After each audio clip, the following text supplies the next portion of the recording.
All right, hello everybody. Welcome back. It has been a while. So I'm making a video that, honestly, it probably should have made, a couple months ago. It's kind of a travesty that, there's no videos on my channel going over this deck and explaining it and, having some matches with it. So that's what I'm going to do today. I will say that this video is going to be more focused on the theory of the deck and why I think the deck works and why I think the card choices work together than it is going to be, just focused on gameplay. I will, have the gameplay, but kind of the main goal that I'm going for here, kind of like as a content creator, is to, get a little bit more theory oriented, a little bit more, explaining like why the deck works and why I think it's a good choice for the metagame. So to start, let's go through kind of what the deck is, talk a little bit high level about some of the cards and what they do. So Poképile is a teamer mid-range strategy featuring Stifle. Stifle is kind of like the big difference between this and a lot of other mid-range strategies. A lot of this video is going to be talking about, why I feel this card is good, but kind of before we get there, let's kind of look at some of the other things. So you're playing, a lot of the good cards in Teamer. So, you have your Brainstorms, your Ponders, your Preordains, the Premier Removal Spell, Lightning Bolt. You have your Force of Wills, your Force of Negation, very standard mid-range stuff. And then you move on to your threat base, where you have Oko, you have Uro, and Narset as like your 3-drop suite. And then you have Dreadhorde Arcanist and Icefang Coatl as your 2-drop threats. And then because this deck is a little lower to the ground, you're playing a couple copies of Daze and a copy of Spell Pierce. You're also playing 2 copies of Arkham's Astrolabe. This does a lot of like nice little things for the deck. Everyone is familiar with this card by now. Enters the battlefield, draws a card, fixes your color. It works pretty well with Wasteland, I've found, because if you are in a matchup where Wasteland doesn't really have that many targets, letting it tap for any color of mana is a really big benefit. Secondly, it's just another way for Coatl to get Death Touch early. You do play 4 basics, 4 non-basics, and then 8 fetch lands. Figure 16 colored mana sources, then 4 wastelands. So then, Astrolabe can turn this on before turn 3. Sometimes your fetches don't line up perfectly where, you needed to get green mana early, but you had a Scalding turn. So you have to fetch a Trop. Astrolabe kind of, helps fix that as far as Coatl is concerned. It's also really important to casting Uro, especially escaping Uro. You do play these 4 wastelands and you have a basic mountain in the deck. So, getting blue, blue, green, green is not a guarantee. So it's good there. All right, moving on. Let's talk about Icefang Coatl for a bit. I would say this card is kind of like a role player, kind of like a synergy card for the deck, which I think some people hear that and think, oh, that means you can cut it. I don't know if I share the same opinion, just both specifically in this card's case and just in general for filler cards. I think they play a very important role at smoothing the deck out, and so it does a lot of things importantly for the deck. The first one is that because it has Death Touch, it can kill creatures with more than 3 toughness. So because this deck doesn't play White for Swords to Plowshares, you don't have as many ways to remove big creatures. You can double up Bolt with Dreadhorde Arcanist. You can shrink them with Oko, but just having access to a Death Touch blocker against like things like Tarmogoyf or Knight of the Reliquary is very nice. It also protects your Planeswalkers. Just having a 2-mana Death Touch guy that can jump in front of your Oko or your Narset to keep them in play is very important. And then another thing that it does pretty well is that it lets you use your mana in an efficient way when you were holding up interaction, especially post-board when you bring in things like Pyroblast and Veil of Summer. Having access to this is really important because if your opponent doesn't play into these cards like this or Stifle or Spell Pierce, it lets you use your mana effectively, get ahead on the board.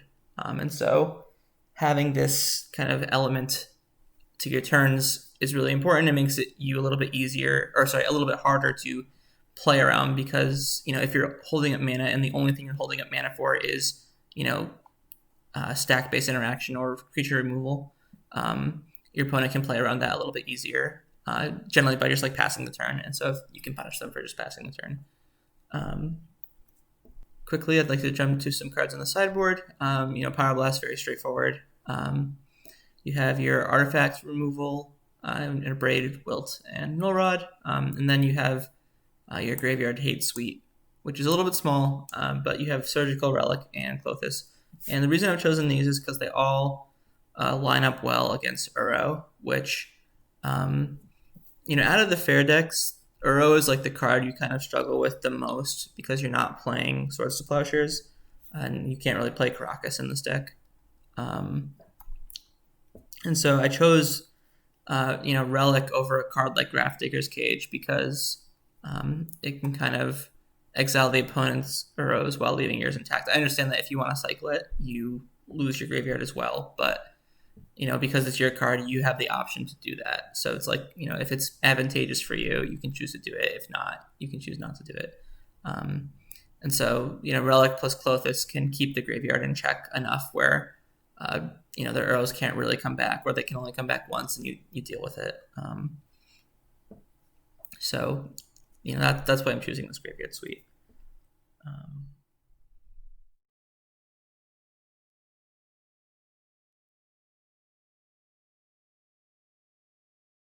But yeah, so this is the basic shell of the deck. It's cantrips, counterspells, threats, and then Stifle, which, let's get into Stifle. Let's talk about Stifle.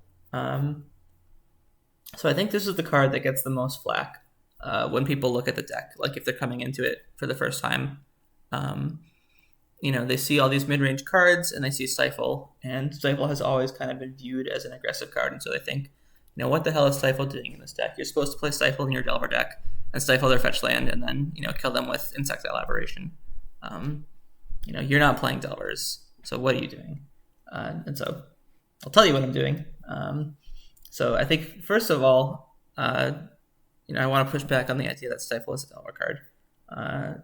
So if Daniel Goschel or Ghoul Ducat on Magic Online or Twitter, who I view as one of like the four main Delver gods on Magic Online. You have like Rich Callie, you have Daniel, you have like Silva Wataru, and then you have JPA.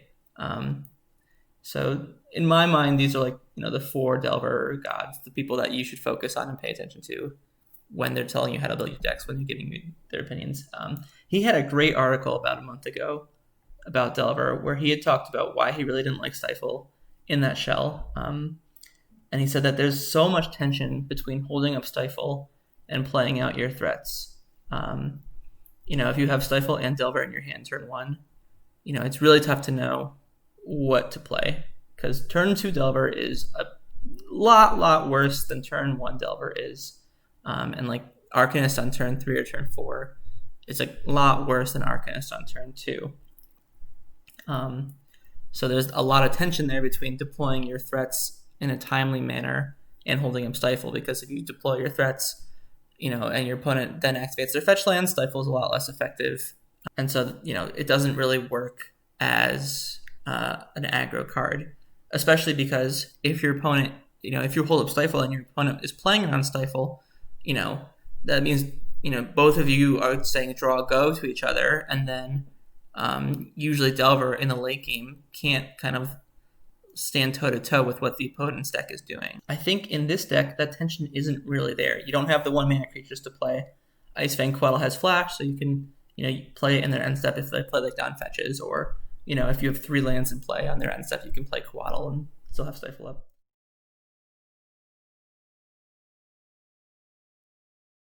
You have Dreadhorde Arcanist still, but I think that the difference in this deck versus Delver is that DHA is doing a different thing in this deck than it's doing in a Delver deck. In Delver, the goal of Delver is to like keep leaning on your opponent with threat after threat until they fall over, and you have a little bit of interaction to back that up. In this deck, your goal is not to do that. You're not trying to deploy threat after threat.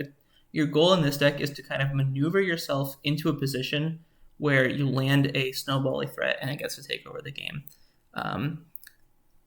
So the difference between like this deck and a deck that's playing like Tarmogoyf and Hooting Mandrills and Delver of Secrets is that, the threats I'm choosing to play pretty much all have this snowball effect. Dreadhorde Arcanist, the more turn stays in play, the more spells you're getting, the more card advantage you're generating. Uro, the more times it attacks or it gets escaped, the more advantage. Oko, the longer it's in play, the more advantage. And even kind of Narset has this effect too, to some extent, because first of all, it's card advantage because you get to -2 twice. And then second of all, the passive, kind of the longer the passive stays in play, the more likely your opponent is going to have cards that no longer work anymore. They're going to draw more cards off the top of their deck that they can't, cast profitably. So in that sense, it does kind of snowball. And so kind of this deck is basically looking to kind of answer what the opponent's doing for a little bit and then find a window to land a threat that snowballs and then use it to take over the game, kind of almost like a singleton way to take over the game instead of Delver strategy of just playing efficient threat after efficient threat. And so now you may be asking, how does Stifle play into this game plan? You're saying you're playing these efficient threats that snowball. Why not just play snow control? What is Stifle doing for you that helps with this game plan? And so I think this kind of goes into the idea of like what Stifle is, what you should be using it for. And so even in like the Delver shells, the purpose of Stifle is to apply pressure. Kind of the old adage was that, you set them behind on tempo, you stifle a fetch land, you stifle a wasteland, their wasteland on you, which sets them back a land. And then you use your creatures to attack them while they're struggling to, rebuild their mana and come back from behind. And, that was what pressure was thought of. That was what Stifle was thought of for a long time. So I think that this deck kind of does the same thing with Stifle in that Stifle is used to apply pressure to the opponent, but it's really redefining what pressure means. And I think I can use a good example. So, say you're playing Snowco and you're playing against, a Rug Delver. These are two of the highest metagame shared decks in the meta right now. So it's a good, it's a common example if you like to win. So, as the control player, are you more scared of Goyf, Tarmogoyf, or Dreadhorde Arcanist? And I think most Snow players will tell you that the answer is Dreadhorde Arcanist.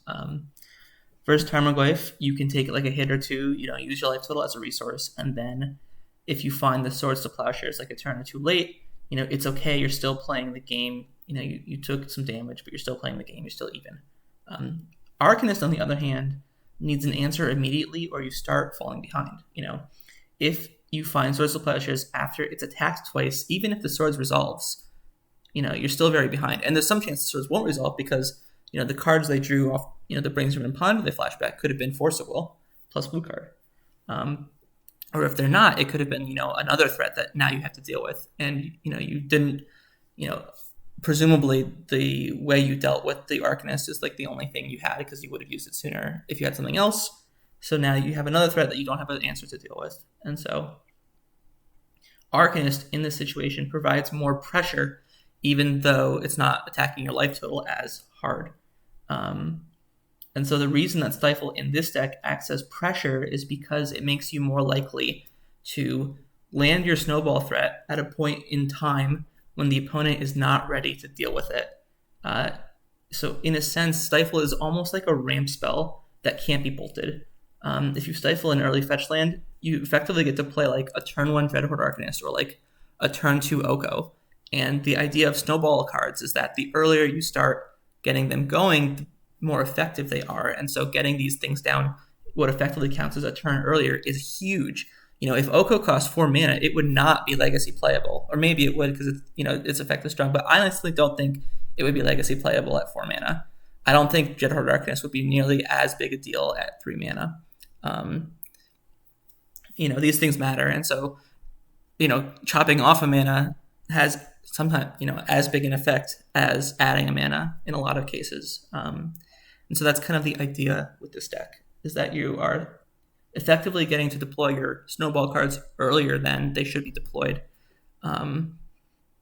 You know, in a way that is not card disadvantage, because prison strategies kind of have a similar goal. They're playing prison pieces sometimes ahead of schedule with either soul lands or with things like rituals, like Seething Song into Chandra or something like that, or Simian Spirit Guide Chrome Mox into turn 1 Karn. Ramping into threats has been a thing in Magic for a very long time, and it has precedent as being an effective strategy. But the downside of those prison decks is that they're spewing card advantage to get their prison pieces into play, and so if they get answered, they are very down on cards. Whereas if you stifle a fetch land, that's just a 1-for-1 trade, and then you play your Arcanist a turn early or your Oko a turn early, and even if they're answered, you're not down. You're not down in cards. You can still play the game. You still have more resources at your disposal to throw at the opponent. And so I think it's a little, it's kind of easy to see why getting, Oko or Arcanist down a turn early, really matters. I think it's a little bit less obvious with Narset, so I just wanted to touch on that for a bit, a quick aside about her. I think that the big thing with Narset is that if you get her down earlier, or like through the help of Stifle means that your opponent is less likely to have a board position when Narset comes down. And so it's less likely that she's able to be attacked and killed, which is really relevant because, a lot of the power of Narset is in her passive. The -2, you can -2 twice, get some card advantage. That's all well and good, but, there's plenty of ways to get it, 2-for-1 in Legacy. The big thing here is the passive, and so Stifle making it more likely that she is safe has a lot of value. And then additionally, she kind of refunds Stifle as well, because a lot of the ways that the opponent will get back into the game, if the opponent is a fair blue deck and they're down on lands, the main way they get back into the game is by using their cantrips to find more lands. And so Narset passive prevents this. So it kind of has this symbiotic relationship with Stifle in that it is both benefited by having Stifle in your deck, and it also makes the Stifles in your deck better because it sets the opponent back for longer because they can't cantrip anymore into the lands they need. Another reason Stifle works in this deck a lot better than it does in Delver is that this deck has more ways to mitigate the downsides of Stifle. I already mentioned, you don't really have the tempo issue of, creatures versus holding up Stifle, but you also play like more card advantage sources like Uro and Narset. So it's more likely that you are able to like pair this with a forcible effect at the point in the game where Stifle is no longer relevant. The other big mitigator is, Uro, being a card advantage engine, but also having a detrimental trigger that you can stifle. And so, of course, I'm talking about the, when it enters the battlefield, if you didn't escape it, you have to sacrifice it. You can stifle this trigger to, have a 6/6 in play that you only, paid for the front side. And, I think, this is definitely not the plan A because, you're trading Stifle, a card in your hand to get a 6/6 in play. But you could have just escaped this the next turn anyway. And you're still drawing a card, whether it's escaped or whether it's attacking. So you are, putting yourself down a card to get the 6/6 in play. And there's definitely a few reasons you might want to do this. And so I'll go over a few of them. The first one is like tempo. 4 mana is a lot. And so if you, have enough resources in hand and you just want to start casting them, sometimes you just stifle or else that, you have the 6/6 in play already and don't have to basically, time walk yourself getting the same effect. If you're missing a resource, like you don't have enough cards in the graveyard, or you're missing some colors of mana, say you have like Forest Island, Wasteland, and you play Uro, and you put like a Tropical Island into play or a Volcanic Island into play, you might want to stifle the Uro trigger because it's unclear if you would be able to escape it the next turn anyway. If you need to stabilize your board or pressure like opposing planeswalkers, sometimes it's worth it to, just get the Uro and play that turn. And then the other one that comes up a lot in sideboard games is it plays around graveyard hate. If people have, Rest in Peace and or like, Leyline of the Void, it's probably correct to bring it in against this deck. But, Stifle kind of lets Uro get around that, and you have a big threat in play. So, again, this isn't the plan A, but it is still an option you have available to you. And that just increases like the general time, decreases the general amount of times that Stifle is no longer, a relevant card in the game. And so I think that combined with all the other reasons that Stifle is good, really creates a cohesive package for why it belongs in the deck.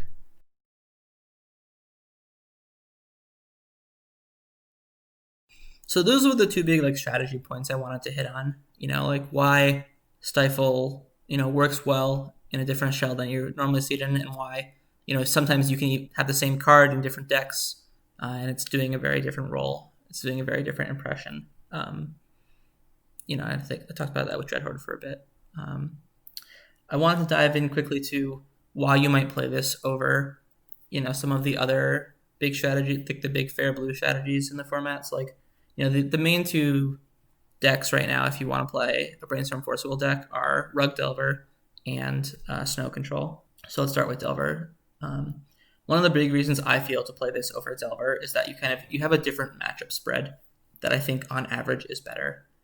So because you're going a little bit bigger than Delver, you are favored versus Rug Delver. This is kind of like the classic Magic strategy of if you want to beat a deck, you either go very far under it or you go a little bit bigger.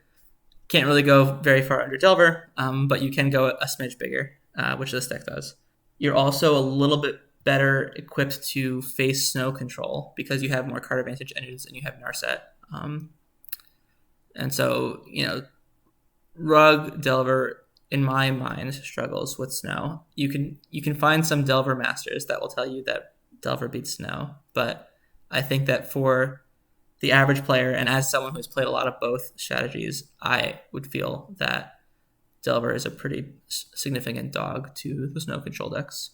And so this, so playing Poképile, playing a little bit bigger, playing, more card advantage engines, having your Narsets to shut down their Uros, having these benefits helps you a lot for Snow, and I think makes the matchup favorable. Or I should say more favorable than for Delver. Another big thing is that you're better against Hogak than Delver is, and Hogak has, recently come into a little bit more popularity, especially in the weekend challenges because of its good Rug Delver matchup. Stifle is a huge player here because it both sets them off their, development, slows them down, and also makes a Hedron Crabs worse. You Stifle a fetch land, you're denying them a land, and you're also denying them, the 3 cards that they mill into their graveyard, and that's huge. As well as Uro, the front half of Uro exiles Bridge from Below out of the opponent's graveyard, and then the back half is bigger than everything they play except for Hogak, which you have Oko for. So these 2 cards combined, I think, give you a passable Hogak matchup, whereas it's just like not a good matchup for Delver at all. I think the other thing is that this deck tends to have a better tribal matchup than Delver because the 3/2 flyer usually isn't enough to cross the finish line against these sorts of decks. If it's Death and Taxes, they'll have like Flicker Wisp and Mother of Runes and like Swords of Plowshares. If it's like Goblins, they can, they have their Goblin removal spells and can outgrind you. And then against Elves, usually they just kill you before the damage becomes relevant. And so having access to better mana against the tribal decks, having access to more card advantage engines against the tribal decks, having answers to Stifle for things like the Goblin triggers or the enter the battlefield effects of Death and Taxes. All these things add up to, I think, this deck having a good tribal matchup, whereas Delver does not necessarily. I think Goblins is maybe 50-50. Elves is certainly favored for Elves, and then Death and Taxes, I think, is close. Whereas I think this deck is favorable versus all 3 of those decks. It's definitely not all upside. I think there's some matchups where Delver is preferred. The Urza Echo deck is an example that sticks out in my mind of one where you would really like the pressure of having a Delver of Secrets. The other big ones are the combo decks. I think that Delver is a little bit better against the combo decks than Poképile is. Stifle is really good against things like Doomsday and Sneak and Show and the Epic Storm. But Delver applying pressure against those decks is also very good too. And I think that on the whole, Delver is slightly favored. It's not like by a big difference. With Poképile, I think you are favored versus those combo decks. It's just that Delver is a little bit more favored. But if you look at the metagame as a whole, I think that the small percentage increases versus the combo decks you get is outweighed by the bigger percent increases versus Delver and Snow that you get, and Tribal, which I think that the differences are bigger, like the percentage differences are bigger, as well as those decks being more prominent in the metagame. And so in conclusion, that's why I think this deck is, in general, a more powerful deck to play events with and grind with than Delver is. So to talk about Delver, the other big deck is Snow. I think there's a few reasons to play this over Snow. Again, it's not strictly better. There's some positives, some negatives that I'll be talking about. But I think the biggest reason to play this over Snow, if you're a Snow control player and you're thinking if you should switch to this, is that your combo matchups are a lot better. Stifle and Wasteland and Narset are just huge versus like all of the popular combo decks. You think of the Epic Storm, Stifle and Wasteland and Narset, so good versus the Epic Storm. You think about like Sneak and Show. Narset is really good at shutting down their cantrips, is shutting down the Gristlebrand. Stifle is so good against Sneak and Show because in that deck, the cantrips are frequently more than 1-for-1. They are putting uncastable cards either back into the library or making sure that they don't draw them. So if the opponent, Sneak and Show player brainstorms and then you stifle their fetch land, they might have to draw that second copy of Gristlebrand or that second copy of, Sneak Attack without a big creature to play. In addition to, keeping them off mana. So it's often, it's still a 1-for-1, but the virtual card advantage you're gaining is usually more than that in that matchup. In addition to, Wasteland can keep them off balance and make your Dazes and Spell Pierces better. And then, of course, against Doomsday, having access to 4 Stifles against the deck that's trying to put put Thassa's Oracle into play with no cards in library is an incredible boon. In addition to the Narset passive. Narset can be a little bit rough to sneak in against them just because they play like Daze Enforceable. But the passive is so strong against, the piles that they're trying to make. And then obviously Stifle is good because it basically counters what they're doing, around Cavern of Souls. And like oftentimes you can even just let the Doomsday resolve and then engineer a scenario where, your Stifle stops what they're doing.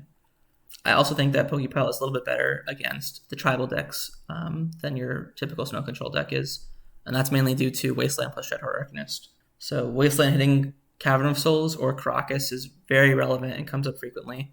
Cavern is the main way that things like goblins and sometimes elves and sometimes death and taxes can get around your counter magic. And then Caracas can keep your Uro off the board, so it's not, it's still getting you advantage, but it's not getting you board presence, which, tribal decks care about board presence a lot. So having a Wasteland for that is important. Let's see. And then, of course, Dreadhorde Arcanist is really good against tribal because it doubles up all of your removal and really kind of picks apart their synergies in a way that's just like much more, like the advantage you get off Dreadhorde Arcanist is much more impactful than the advantage you get off something like Sylvan Library. Because you don't have to invest the mana twice. You're getting the exact cards you want instead of, the random cards off the top of your library, et cetera, et cetera. So I think those are the main upsides to play this deck over Snow. I think one of the main downsides is the mirror match, quote unquote mirror match. I think this deck struggles a little bit more with Snow than just playing a straight mirror would, just because, their late game is generally bigger than yours. You have the tools to keep it in check with like Stifle and Narset. But you have to navigate it really tightly. You have to have a really strong understanding of how to use your Stifles and how to use your Pyroblasts, and how to kind of contain their Uro, because you can't just play like Swords to Plowshares or Caracas the way they can on yours, So I don't think it's bad. I think it's close, and I think that it's a very skill-intensive matchup. But yeah, that is pretty much the deck. I really enjoyed playing this deck over the past few months. I think I first had the idea for this strategy back in July, and the initial list was fairly close to this one, but I tweaked it and tuned it over the next month or so and got it to a point where I think it's really, really good. I didn't want to jump into a full league, but I still wanted to play a couple games for you, sort of exhibition matches, so you can see the deck in action and kind of see how I think about and approach playing it. So I'm going to hop into a league, record the first 2 matches, and then whatever happens, happens. So, hopefully they go well. hopefully we play against a couple of good decks and we can show off kind of the strengths of Poképile. So yeah, without further delay, let's jump right into it. All right, we're jumping into the first round, Poképile. We're on the draw. Deck's a little bit worse on the draw, but we've opened with Stifle, so we're gonna keep. Also, I think if this were any other card, we would probably still keep, given that we have lands and cantrips. My opponent is down to 5, so looks like they might be on some sort of combo deck, especially in Legacy. The fair decks can keep a much larger percentage of their hands, because any one land ponder hand is usually good enough to keep, but if you're playing a combo deck, oftentimes you're looking for very specific cards to win quickly. And the opponent is on Oops All Spells. Looks like we are dead. If we were on the play, the Stifle would be very good against them. Unfortunate. So let's see what do we have against them. I think this is good. Their deck can struggle against Graveyard Hate. This is a maybe. They play like Lotus Petals and Chrome Moxes. I'm not sure if that's good enough. I like this against all the combo matchups. Maybe this should just be main board, honestly. They play Discard and Counter Magic, so I like this as well. So then these two are the maybes. Don't think Lightning Bolt does anything. Wasteland actually does something now that they have the spell lands. Notice that an Uro also seemed kind of not good. Yeah, so let's start by taking out Lightning Bolts because they don't do anything. And then let's figure out what's next. I think Dreadhord's better than these cards because these cards don't provide any value in the late game. Or they don't provide card advantage and they don't dig you to other spells. I think I'm going to cut the Okos and then think if I want anything over it. Any of these Uros.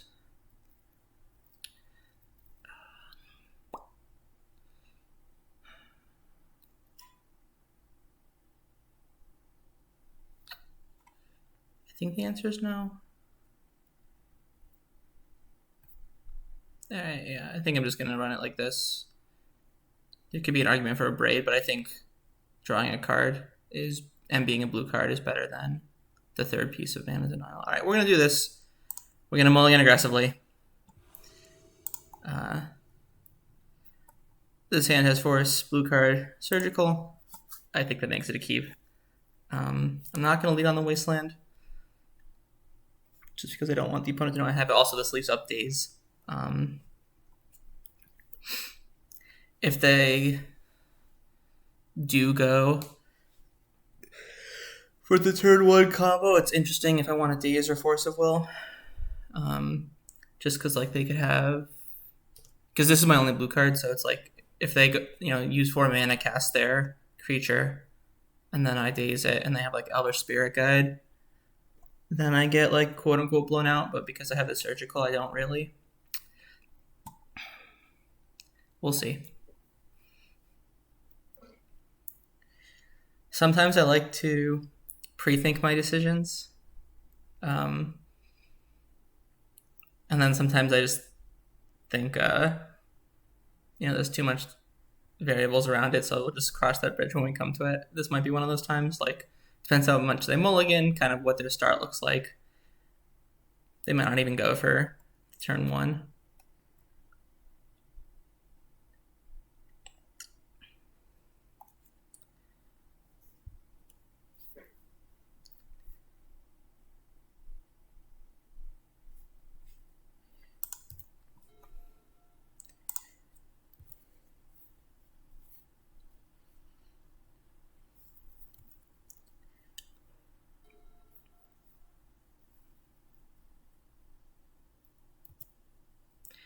Lion's Eye Diamond.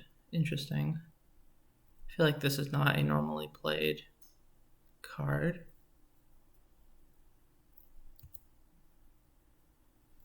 Maybe they'd side into Belcher just to get around Graveyard Hate. That seems interesting. We'll see what they do. I think I should have seen their full deck list when they milled the library in game 1. It was kind of free to do that. So this was a mistake, in my opinion. All right, you have 2 cards left.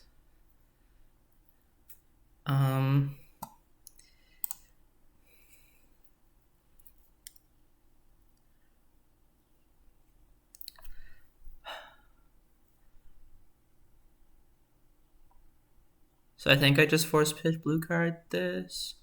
I guess if the last card is...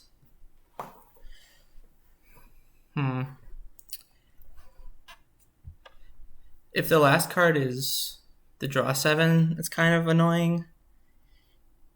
I think I'm going to force pitch blue card this.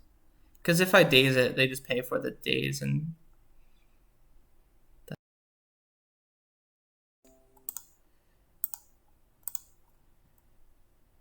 I'm just annoyed if they have the draw 7 as their last card.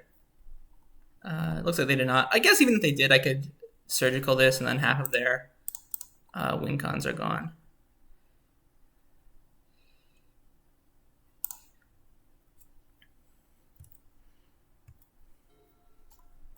All right, so let's take them off of mana.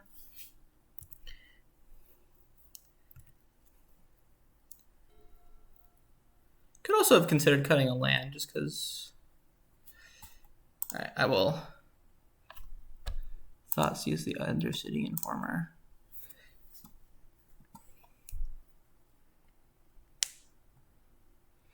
So they have Spy. Okay, so they did decide into Goblin Charbelcher, which is why they have the Lion's Eye Diamonds. Or is it only one line? No, sorry, they're right here. What am I talking about? So they do the Charbelchers, which I think makes their deck worse from this point. They have 4 therapies,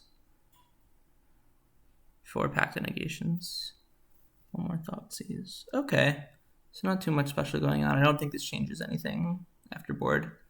Again, I could consider, I guess I want the Abrade given that they have this and the Lion's Eye Diamonds. So, okay.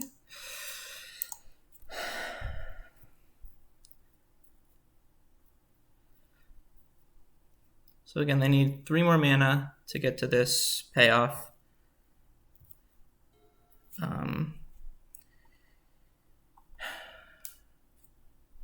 Not sure what line I want to play. I don't think it matters too much. I'll play this one. If I draw a Brainstorm, I want to preserve the fetch, I guess. All right, now they need 2 more mana, so a Dark Ritual off the top gets it. Although this Daze actually doesn't do anything because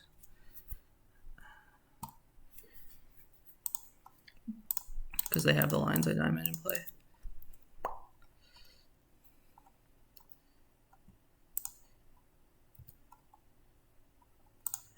All right, Brainstorm's a good one. Hope is to save it for next turn if they draw exactly Dark Ritual. Then I would have to Brainstorm in response to look for more interaction. So I think it's better to...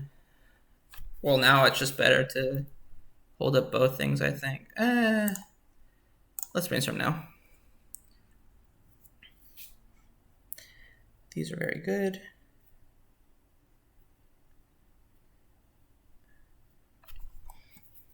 All right, so I'm going to put back Ponder and then Force a Negation.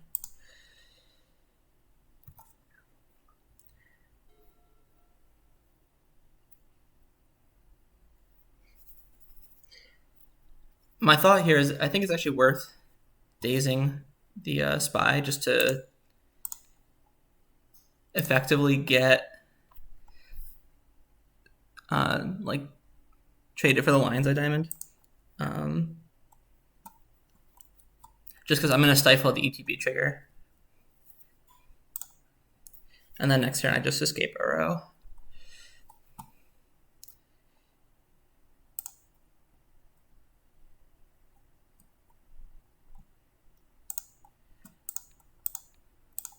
Stifle looking great here.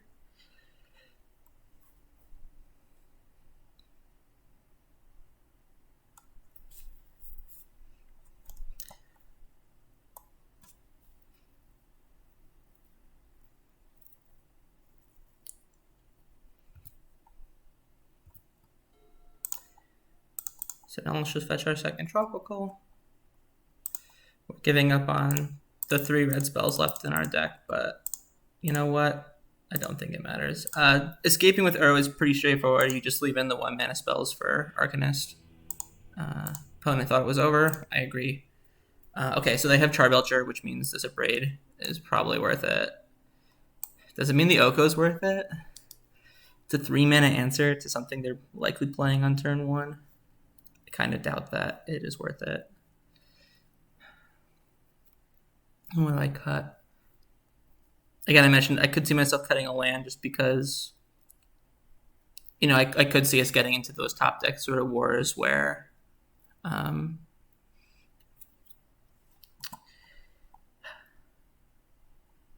yeah, because I only have 4 red cards. I think I'm just going to cut basic mountain. Yeah, because like if we get into a top deck war and I flood out, that could be pretty bad. This is close. God. This feels like a screenshot for Twitter. So on the draw, oops, all spells. Game 3. I think you just have to keep this. Like, double force. Especially when they're likely going to try and go off on turn 1. I guess they did not. Seems like such a weird choice for them to make. Well, games versus oops are weird. I still stand by the keep.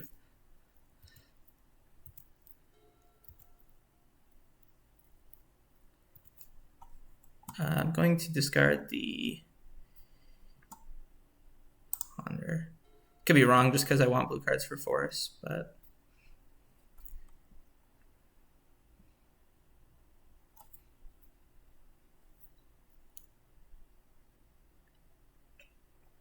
I know the London Mulligan's very powerful, but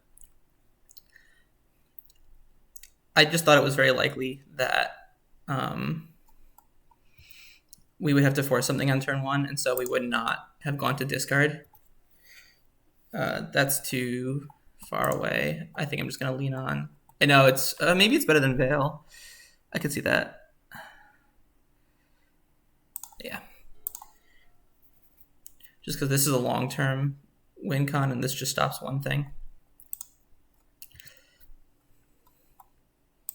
Who will draw lands first? All right, I did.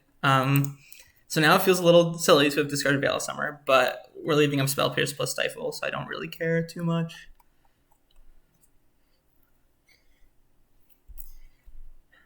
Because we have the Null Rod, I think I'm going to let that go. All right. And then I think with Double Force, I feel fine tapping out. Double Force plus Daze, and I've cut them off with 4 mana.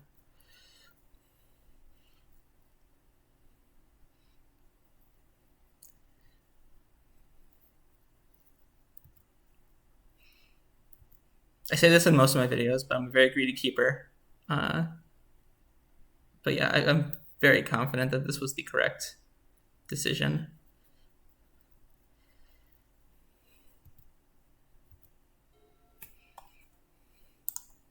Get out of here.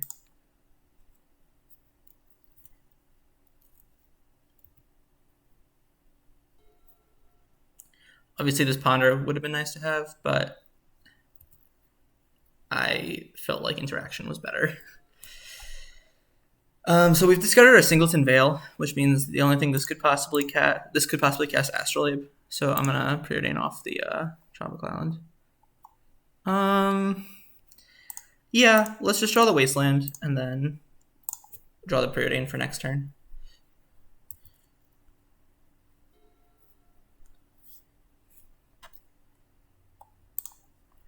So obviously the opponent could have some things where it's like, double packed, do some redonkulous stuff. But I think the game is mostly over. So Astrolabe land. I think we'll just draw the Astrolabe and the land, and then this is nice now because our Wasteland can now tap for blue mana for either of these cards, which is a nice little synergy. Oh no, I can't because of the Null Rod in play. In general, this is a nice little synergy of the deck. Obviously, with Null Rod in play, this is not the case. Sure, man. I guess they could be playing Force of Vigor. It feels not likely, but you never know.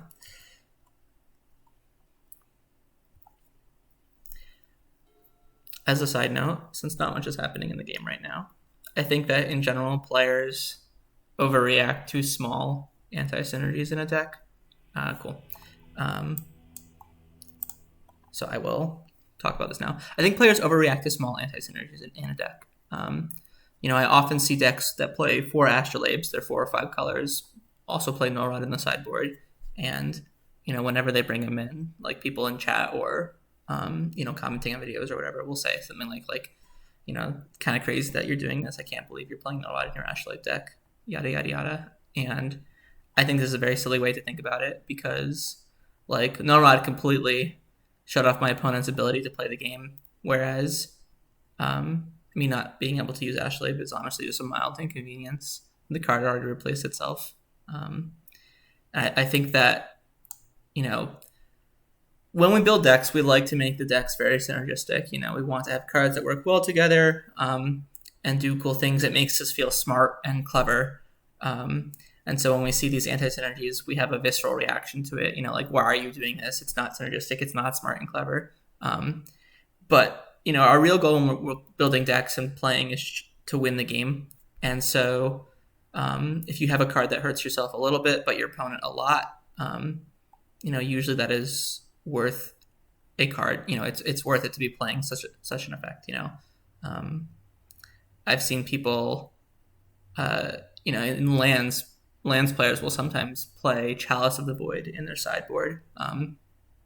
Even though they play a ton of 1-mana spells, they play 4 Exploration, 4 Crop Rotation, a couple copies of Gamble, and it really just doesn't matter because the matchups they're bringing in Chalice against, it does such a good job of stopping what they want to do that it's worth it to stop yourself a little bit.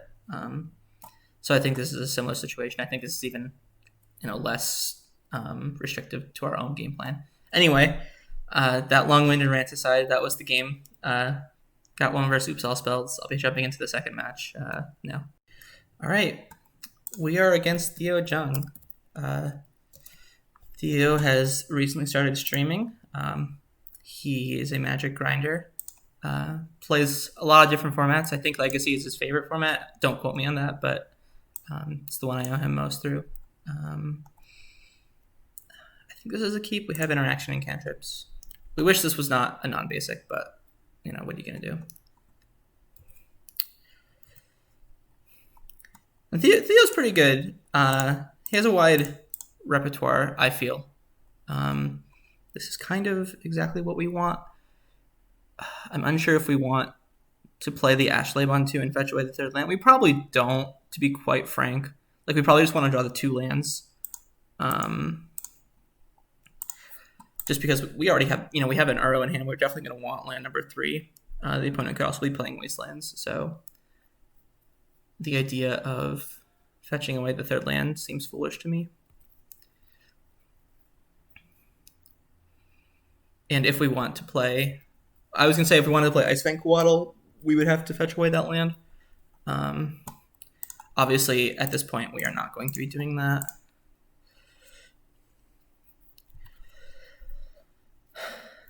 I will certainly draw this Astrolabe, though, just because it really, really helps our mana. The opponent passed. That's such an interesting line.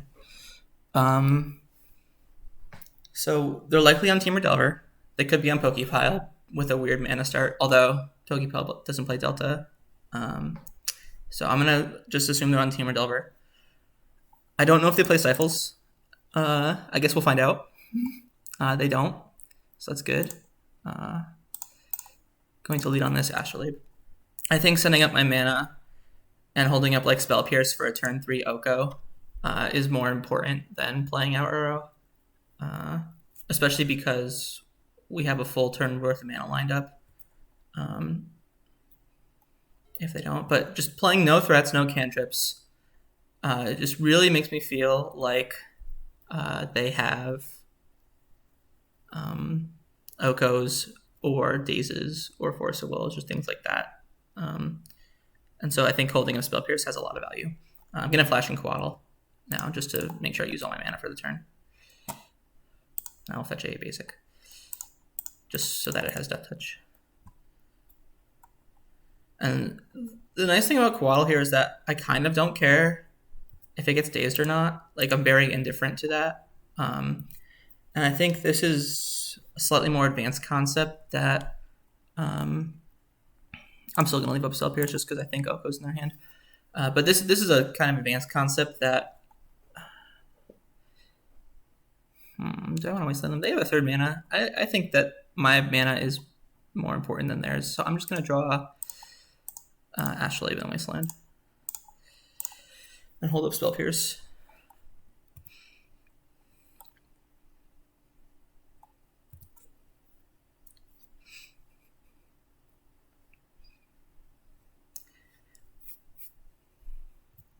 So they dazed the Trop, and they fetch a 2nd Bulk. So it means they either have more red spells in hand or they're concerned.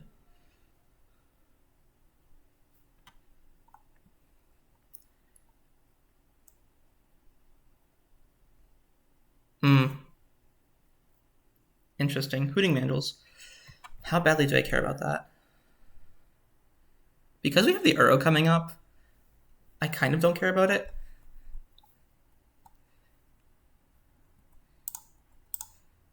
I'm going to brainstorm.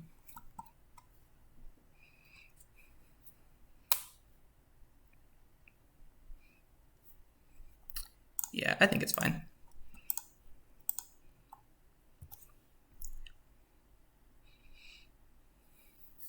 I think we're just going to double wasteland them.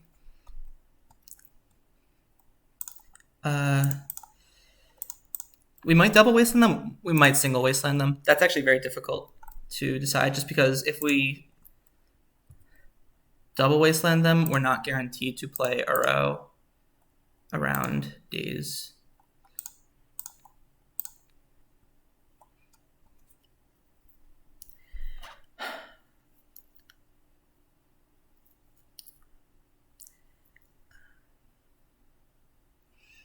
I think we just let this go.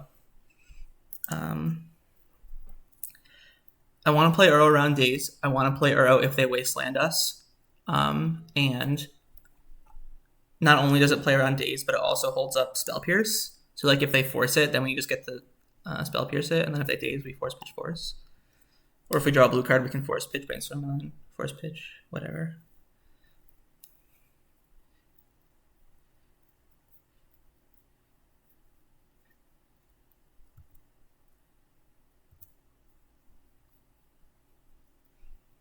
I'm going to be honest, I forgot my train of thought from before. I was talking about some advanced concepts that you should think about. I think they're a little too in-depth to talk about just in the context of a video where I have to constantly make new plays. So I'm going to... Yeah, that's fine. I'm going to save that topic for later. I may make a whole separate video about it. All right, well, this makes it even easier.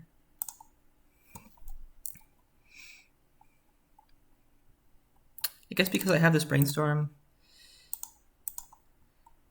and 2 Astrolabes, I'm just going to maintain the fetch. Again, just leaving the instance for Dreadhorde.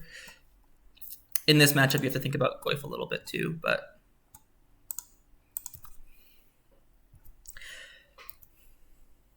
So now if they attack with both and like bolt the arrow, first of all, that's like a 3-for-1. Might even be more because it drew 2 cards and then traded with 2 of their cards. So it would in fact be a 4-for-1. So first of all, it's a 4-for-1. Second of all, between Brainstorm and a fetch, we would still just get to escape the arrow next turn, so they're still in the hole. Really, their only way to possibly get ahead is to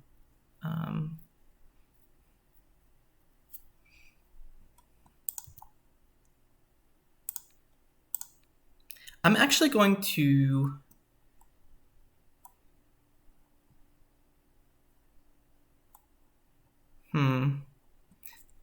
This is interesting. I can't decide if I want to wasteland them or not. I think the answer is still no. I was thinking like if there's a way I could wasteland them so that in such a way that I can spell pierce a lightning bolt. But if I just wasteland like this block now, they just bolted before damage. I guess I could have wastelanded it before blocks, and so if they want to bolt the arrow, they have to decide to do that then and there, and then I could choose to not block. Honestly, I would still block, so I don't really care. It's weird. Like they could show me the lightning bolt in their hand right now, and I just would not care.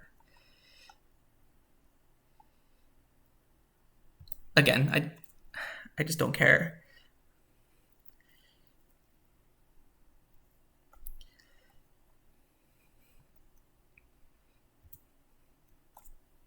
Like I'm just going to escape the arrow again.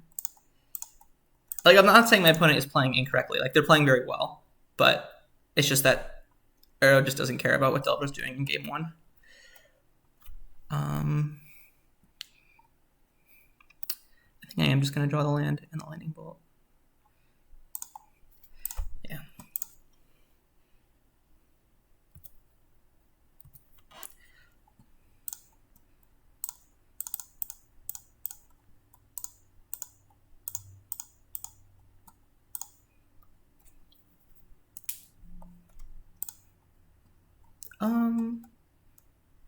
Yeah, I'll keep the Arcanist.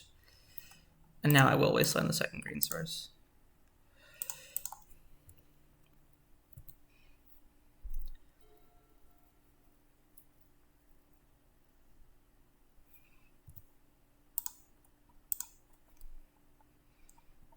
I'll fight over this. They have 1 card in hand, so no matter what it is, I just have an answer. I guess, have I showed them red mana? I did. I showed them a lightning bolt. What did I bolt? No, that's... Wait, what? Oh, I bolted the Red Horde, and they exiled it. I was like, what? Sorry. So I feel fine showing them this. Because if I had not shown them a single red card, I would not show them that I have red mana in this deck. I think he knows, we talk sometimes. I think he knows what I'm playing. That being said, it's just, it's something you should get in the habit of, is not revealing more information than you need to if it does not change the outcome of the game. So, I'm always tweaking a bit to try and find the best sideboard configuration for Stifle. I know I like these 8 cards, and then this is in my maybe pile right now. I haven't decided if it's better than like Wilt or Veil of Summer, which would be the other 2 options. But I think it might be. It kind of can manage the graveyard a little bit for like Dread Horde Arcanist and Hooting Mandrels, and it lines up pretty well against Tarmogoyf in that it lets you bolt to kill Tarmogoyfs, which is really important because you don't have that much removal that deals with it. And even if you don't have the bolt in hand, turning it from a 4/5 into a 0/1 for like a turn or 2, that buys you a lot of time. So I think it's worth the include. It also protects your graveyard from Klothys. Like if they have a Klothys, they have to start targeting their graveyard to drain you. And that also has value because they target their graveyard and then you target their graveyard. So 2 cards are being removed from their graveyard every turn, and so sometimes they just run out of things quickly.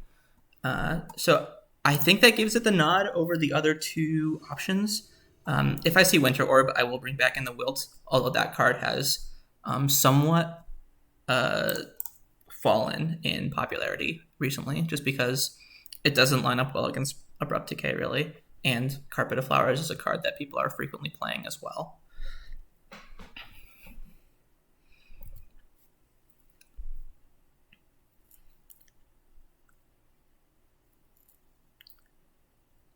So they move into 6 and cast Ponder. They fetched a drop. This is difficult, especially on the... And they chose to shuffle. This is difficult just because on the draw, you know, one of the ways you lose is you get tempoed out. So, like, if I wasteland them and then they go turn 1 Delver, I basically gave them a turn 1 Delver. The problem is I don't have answers to their turn 2 plays right now either. The other problem is that I prefer to waste the Volcanic Islands post board because you play Submerge. All these things, though, I think you're balancing a lot of decisions in your head. All that being said, I think because the Ponder shuffled, I want to wasteland them.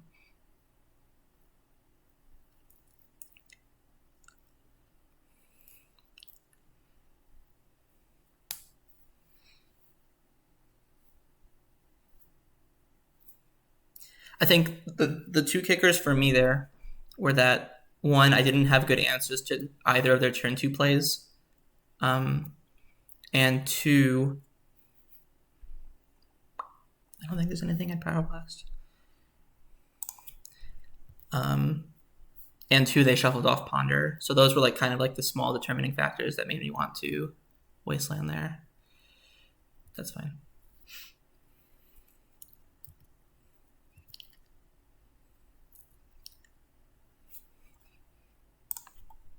Just gonna pass the turn. I have a feeling I'm gonna brainstorm and step if nothing happens.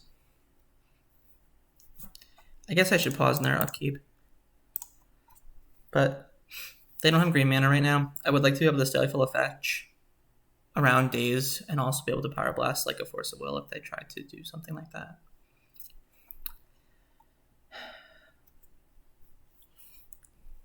This also lets me Power Blast Oko around days if they draw the natural drop.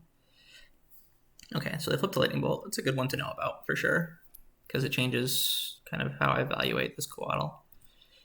I'm going to take the 3 here just because, again, if they curve into Oko, I want to be able to answer it.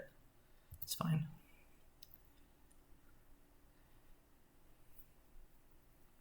Two on the bottom, so they're digging for land. Okay, so now I will blast this.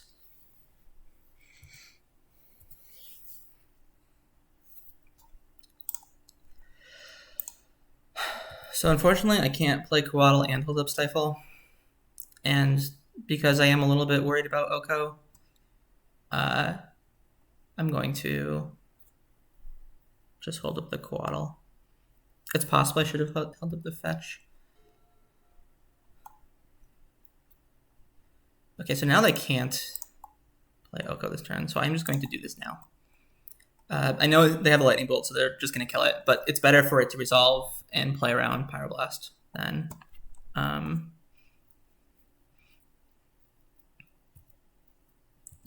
it is. It's better for that to happen than the Lightning Bolt to happen.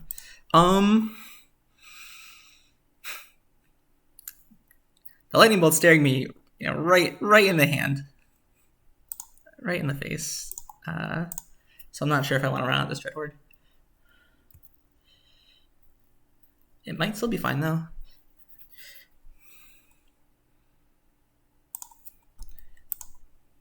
I don't know. I think what I'm going to make them do is bolt the Coatl, get my 2 for 1, and then abrade the Delver. And then I will play out the Arcanist after the bolt is gone.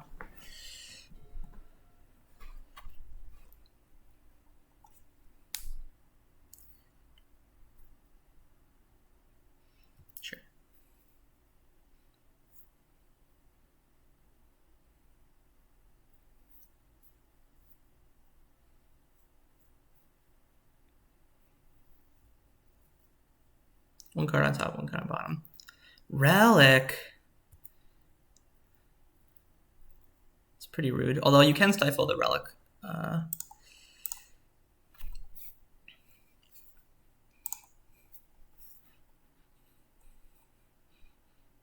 You know, I have so much stuff in hand. I kind of don't mind land number 5. I know it's, you know, I'm losing some virtual card advantage, but Narset does kind of deal with that pretty well. So yeah, I'm just going to redraw this island.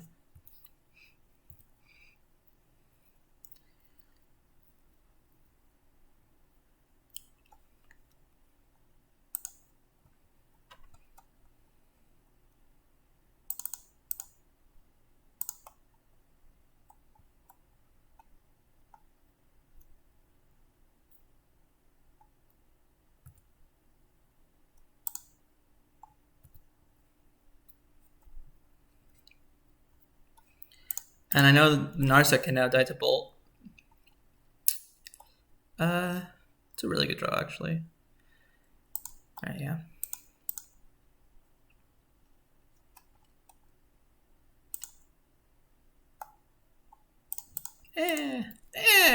Well, wait. Again, I just want to leave up Stifle around days.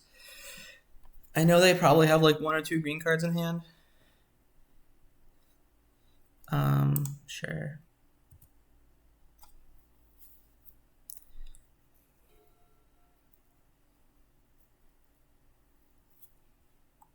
This one's gone. That's fine. Again, it's a 2 for 1, so I'm not too worried. Now we did bottom some good cards with Narset.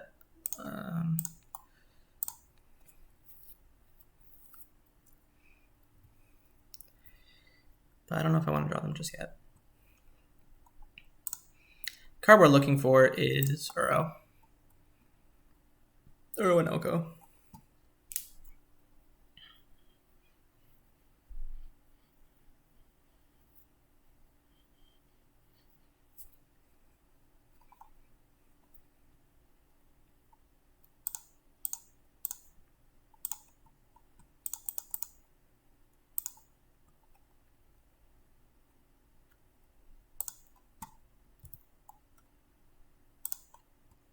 I could stifle my Uro trigger here.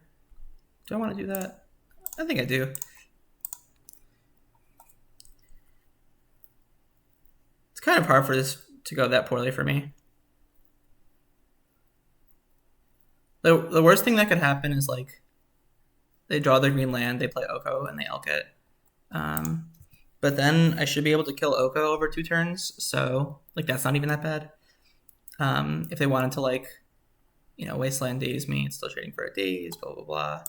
They Pyroblast. If they like untap and Pyroblast the Uro, basically Stifle traded for a Pyroblast, which it was going to do anyway. So then I just kind of got through that mana efficiency on my turn instead of like waiting another turn cycle. I don't know. It felt right. That's right. This lightning bolt is also gone now. Sure. So they did draw the green source. It looks like they're gonna have probably Oko. But again, you know, for the reasons I said, I'm not too worried about it. Could also be Clothis, but obviously that's way too slow. Sure.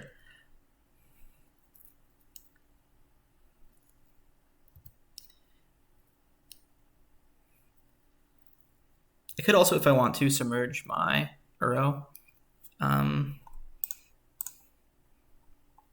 It is an option I have available to me. I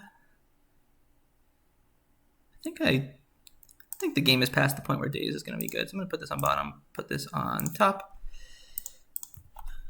Start by attacking Oko.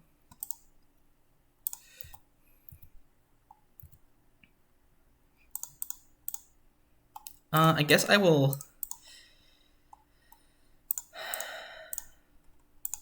leave the basic untapped because they have Wasteland. If this eats a force, I also don't care.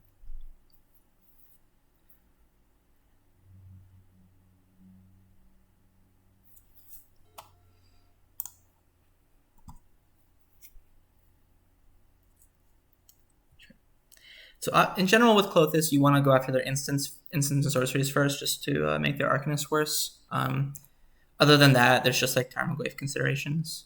So like I could eat my Planeswalker to shrink the Tarmogoyf, although I guess I'm about to kill theirs, so take that with a grain of salt. They brainstormed off a Trop, which means they likely already have a red spell in hand. Either Power Blast or Lightning Bolt. Definitely one thing that I think Delver leads to more than maybe any other deck is hand reading. You can tell a lot about what's in their hand by what they did with their turn, what color of mana they left open. So that's definitely something that you should be thinking about. I'm going to eat the removal spell just because it's slightly more unique of an effect for Arcanist to get. I'm going to start by attacking, and I will attack both at Oko just because I have a feeling this is going to get lightning bolted. Maybe. And if that happens, I do want to take this down a bit.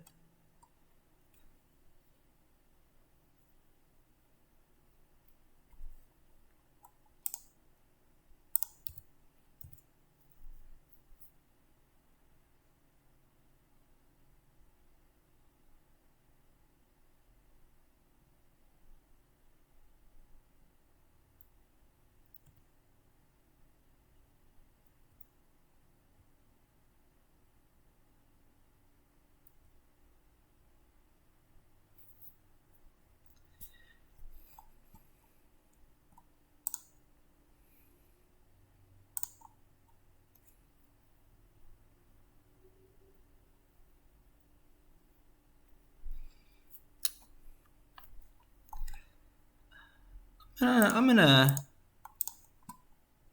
keep the Wasteland. Also going to escape the Uro. Kind of in my head, I just mentally assumed that Uro was gonna get like Surgical or something. They would have done it in combat. Maybe that means I just want to. Yeah, I'm gonna fetch now.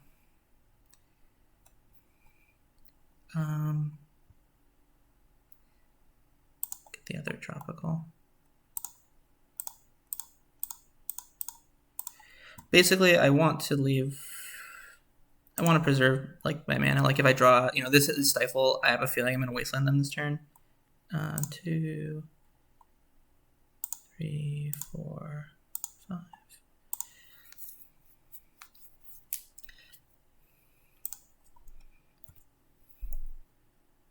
Actually, it's kind of unclear if I want to Wasteland them.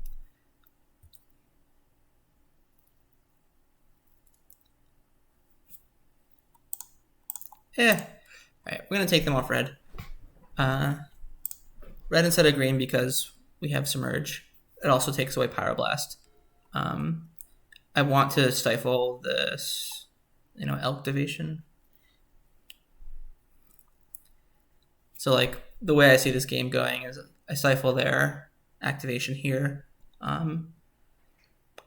If they don't have D's, yeah. Like if they didn't have Daze but did have like Pyroblast, they would probably at that point Pyroblast the Uro. But yeah, this card is ridiculous against Delver. It's just everything that it gives you is a resource you want against Delver. You want the life gain, you want the tempo, you want the card advantage. It's really a matchup where every single mode of it shines, and unless they have like Surgical or an early Relic that they can afford to keep in play, it kind of just takes over by itself. Their draw was a little rough. They mulliganed to 6 and then had some mana problems. There is some mathematical percentage to that, especially against the Wasteland Stifle deck. You're going to have mana problems some percentage of the time. It's not that often, it's maybe like 20% of games in Poképile versus Delver where you get to like really slow them down because you Wastelanded or stifled them off a color or quantity. But it still is, that does factor into your overall win percentage. But yeah, those were the two matches. Like I said, I'm not going to shoot a full league. It just takes a long time. And really kind of the point of this video is really like the theory discussion and like the tech around like why I think this is a good deck more so than the actual playing of the games. So yeah, I hope you enjoyed. And yeah, I'll see you soon. Bye.